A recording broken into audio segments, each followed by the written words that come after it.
They took his eyes, but they couldn't take his purpose. Samson stands chained in a Philistine prison, blind and broken, grinding grain like an animal. His enemies walk past and laugh. They mock the God he once served. They celebrate his downfall as proof their gods are stronger. But what they don't see is that his hair is growing back. And something else is growing too. Something deeper than muscle. Something he lost long before they ever gouged out his eyes. This is the man who once tore lions apart with his bare hands, who carried city gates on his shoulders, who made kings tremble and armies flee, the strongest man who ever lived.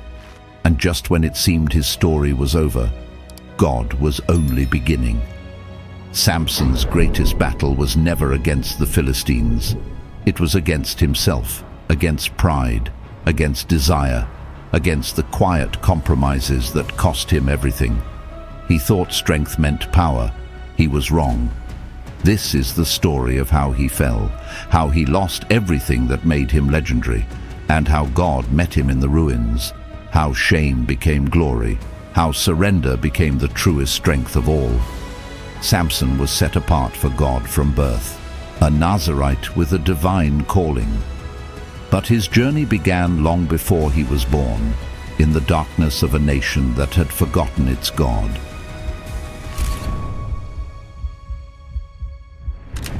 For 40 years, Israel lived under the shadow of the Philistines. 40 years of humiliation, 40 years of oppression, 40 years of watching their enemies grow stronger while they grew weaker. The Philistines didn't just conquer with swords, they conquered with iron. While Israel still fought with bronze weapons, the Philistines had mastered the secret of forging iron. Their blades were sharper, their armor was thicker, their control was absolute.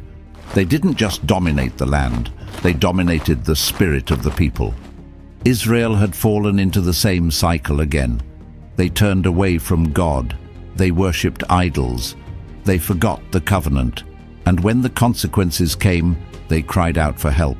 But this time, God's answer came differently, quietly, intimately, in a small village in the tribe of Dan.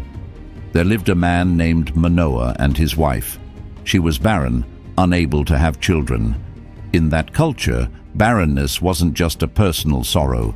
It was seen as a sign of divine disfavor, a mark of shame. But God has always had a way of using what the world calls impossible.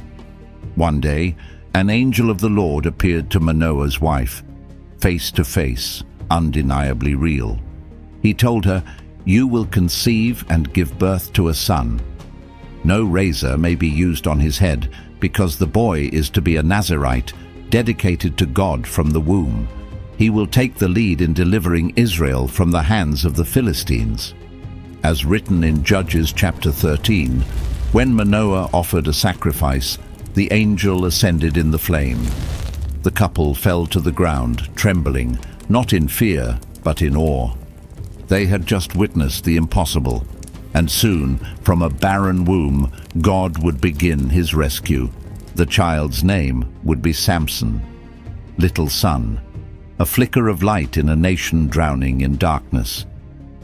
Samson was born under a vow that would define his entire life, the Nazarite vow, a sacred commitment that set certain individuals apart for God's purposes. 3 simple rules: no wine or strong drink, no contact with anything dead or unclean, and no razor could ever touch his head. These weren't arbitrary restrictions. They were symbols of consecration, of separation, of complete dependence on God.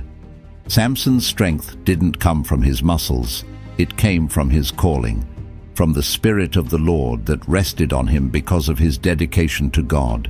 His parents raised him with this truth.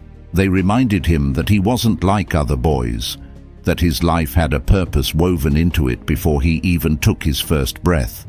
And as he grew, so did the evidence of God's favor.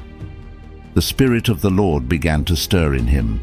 There were moments, brief, powerful moments, when something beyond human ability would surge through his veins. a glimpse of what he was meant to become. He was called to be a deliverer, a judge, someone who would push back the darkness that had covered Israel for 40 years. But here's what no one could have predicted. God gave him strength to shake nations, but he didn't give him immunity from temptation.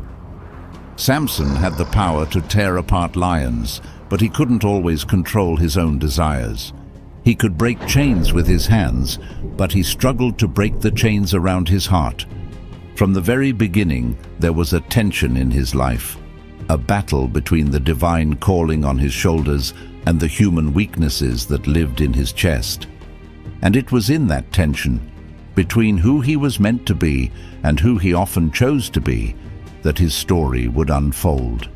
A story of extraordinary power and devastating compromise. The first crack in Samson's armor didn't come from an enemy's sword. It came from his own heart. One day, Samson traveled to Timnah, a Philistine town, and there he saw a woman, a Philistine woman, and he wanted her. He went back to his parents and said, "Get her for me as my wife." His parents were devastated. "Isn't there a woman among our own people?" they pleaded. "Do you have to marry a Philistine?" But Samson insisted, "Get her for me. She's the one I want." It wasn't love, it was desire. And desire, when left unchecked, has a way of rewriting our priorities. On the road to Timnah, something happened that should have been a warning. A young lion came roaring toward him, and in that moment, the Spirit of the Lord came powerfully upon Samson. He tore the lion apart with his bare hands as easily as someone might tear a piece of cloth. It was a demonstration of divine strength, a reminder of who he was and what he carried. But later, when Samson passed by that same spot, he saw something strange. Inside the carcass of the lion, bees had made a hive, and there was honey. He reached in, took the honey, ate it, even gave some to his parents. It seems small, doesn't it? Just honey, just a little sweetness from something dead. But it wasn't small. It was a violation of his vow, contact with a dead body, forbidden for a Nazirite. And he didn't just break the vow, he hid it. He didn't tell his parents where the honey came from. This is how great downfalls begin.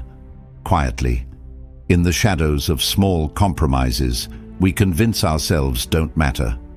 Samson tasted the sweetness, and he convinced himself the cost was worth it.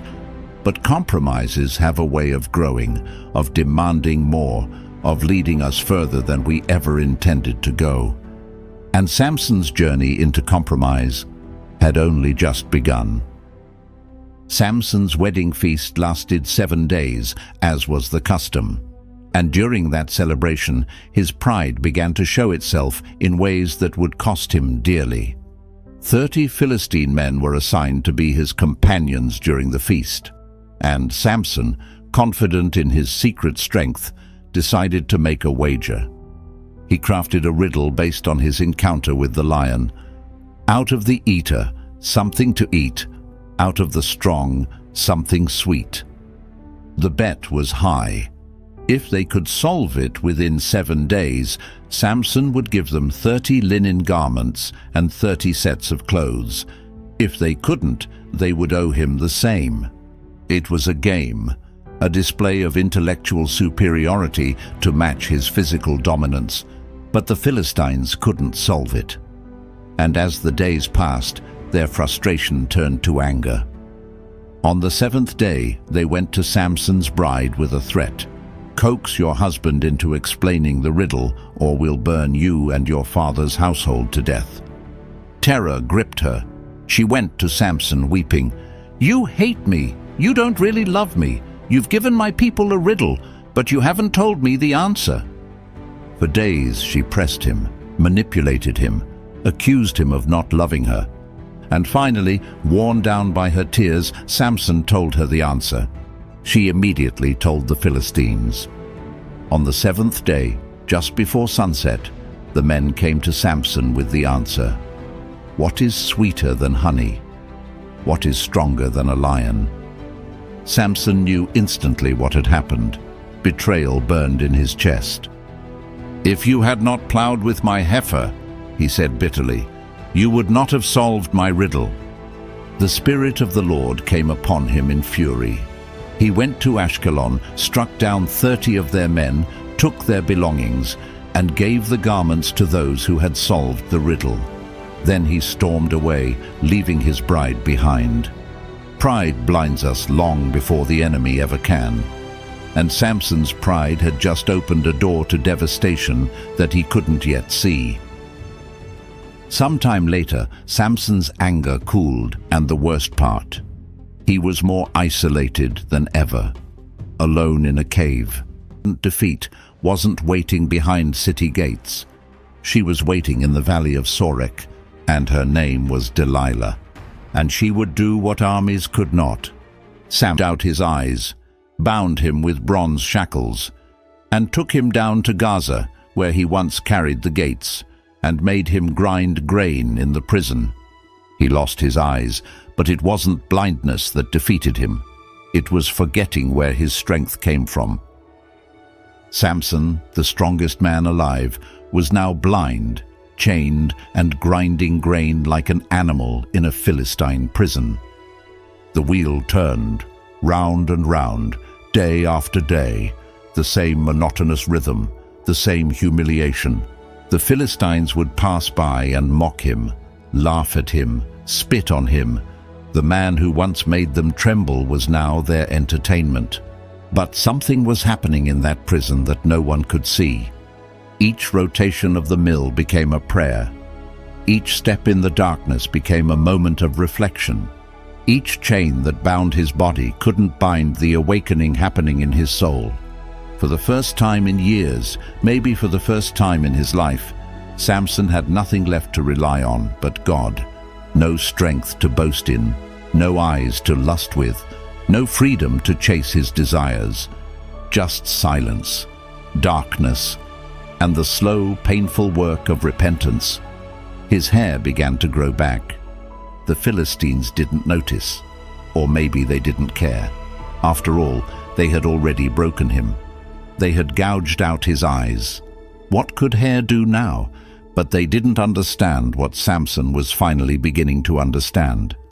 His strength had never been about his hair. It was about his consecration, his dedication, his covenant with God. And in the grinding stone prison of Gaza, Samson was being consecrated again, not by a vow his parents made, but by a surrender he was choosing for himself. The man who once saw everything with his eyes was now seeing for the first time with his heart. Meanwhile, the Philistines were preparing a celebration, a great festival to honor their god Dagon. "Our God has delivered Samson, our enemy, into our hands," they declared. They gathered by the thousands, rulers, warriors, men and women, filling the temple of Dagon. 3,000 people crowded onto the roof alone, watching and celebrating below. And in the midst of their triumph, someone had an idea. "Bring out Samson! Let him entertain us." So they brought him out of the prison, the blind judge, the broken deliverer, the man who once carried city gates now stumbling between the pillars of their temple. They laughed, they mocked, they celebrated their God's victory over the God of Israel. But what they didn't know, what they couldn't see, was that God wasn't finished with Samson. He wasn't finished forging strength that comes only through surrender. He wasn't finished writing redemption into the story of a man who had lost everything. The Philistines thought they were watching Samson's end. They had no idea they were about to witness the beginning of his legacy, because the weakest moment of Samson's life was about to become the most powerful. The temple of Dagon was packed, wall to wall, shoulder to shoulder, 3,000 people on the roof alone, all gathered to celebrate what they believed was the ultimate victory of their God over the God of Israel. And there, in the center of it all, stood Samson, blind, chained, a spectacle for their amusement. They made him perform, made him dance, made him stumble. The laughter echoed off the stone walls. But Samson wasn't thinking about the crowd, he was thinking about the pillars. He turned to the servant who was guiding him and said quietly, "Put me where I can feel the pillars that support the temple, so that I may lean against them." The servant, seeing no harm in it, positioned him between the two central pillars, the load-bearing columns that held the entire structure. Samson reached out. His hands found the cold stone. He felt the weight of the temple resting on these pillars, thousands of lives suspended above him. And then he prayed, not a prayer of vengeance, not a cry of bitterness, but a prayer of surrender. "Sovereign Lord, remember me. Please, God, strengthen me just once more, and let me with one blow get revenge on the Philistines for my 2 eyes." It was the prayer of a broken man who had finally learned that strength doesn't come from what we can do, but from what God can do through us when we surrender everything. The Spirit of the Lord, silent for so long, returned. Samson braced himself. He pushed with everything he had, not the strength of his arms, but the strength of God flowing through him one final time. "Let me die with the Philistines," he whispered, and he pushed. The pillars cracked, the stone groaned, and then, in a deafening roar, the entire temple collapsed. The roof caved in, the walls crumbled, 3,000 people fell in an instant. The rulers of the Philistines, the very men who had orchestrated his downfall, were crushed under the weight of their own celebration. And Samson, the blind judge who had lost everything, died in the rubble. But here's what the Bible tells us. Thus he killed many more when he died than while he lived. In his death, Samson accomplished what he failed to accomplish in all his years of strength, not through pride, not through power, not through conquest, but through surrender. The man who lost everything found his true strength only when he let go, when he stopped relying on himself and finally, completely, depended on God. His final act wasn't about revenge, it was about redemption. It was about a God who can take our greatest failures and turn them into His greatest victories. Samson's body was recovered by his brothers. They brought him back and buried him between Zorah and Eshtaol in the tomb of his father Manoah. He had judged Israel for 20 years, but his legacy would last far longer than that, because in the end, it wasn't really about him. It was about the God who never gave up on him. Samson's story is paradoxical.